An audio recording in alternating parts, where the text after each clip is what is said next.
kita lanjutkan ke pertanyaan berikutnya yang datang dari Pak Abu. Pertanyaan Pak Abu adalah, bagaimana kita membedakan kemampuan alamiah dan intervensi jin?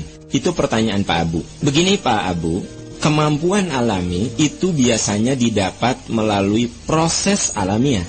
Ada proses alamiah, yaitu belajar. Misal, ada orang yang dengan satu kali pukulan dia bisa menghancurkan 3 balok es. Ini kalau kemampuan alami, biasanya dia berlatih dulu, butuh waktu. Karena memang kita juga tidak bisa menafikan bahwa dalam tubuh kita itu ada kekuatan yang tersimpan.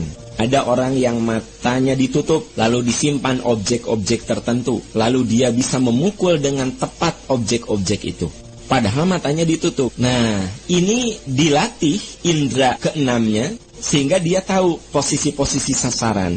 Kalau dia bisa melakukan hal ini melalui proses latihan, itu biasanya alamiah. Tapi ada orang yang nggak pernah belajar, tiba-tiba bisa melakukan hal itu. Nah, itu namanya intervensi jin. Itu perbedaan pertama.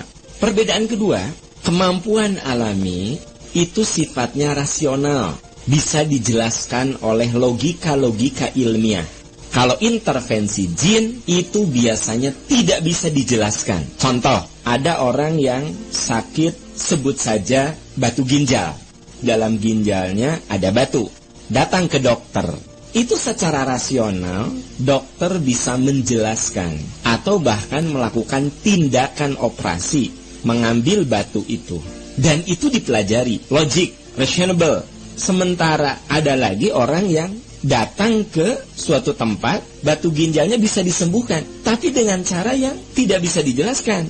Si batu ginjal itu dipindahkan ke kambing dengan wirid-wirid. Nah, ini biasanya pakai intervensi jin. Kenapa?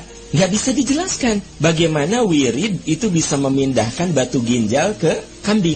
Nah, jadi itu yang kedua, tidak bisa dijelaskan secara ilmiah kalau intervensi jin. Sementara kalau peristiwa alami itu bisa dijelaskan secara ilmiah.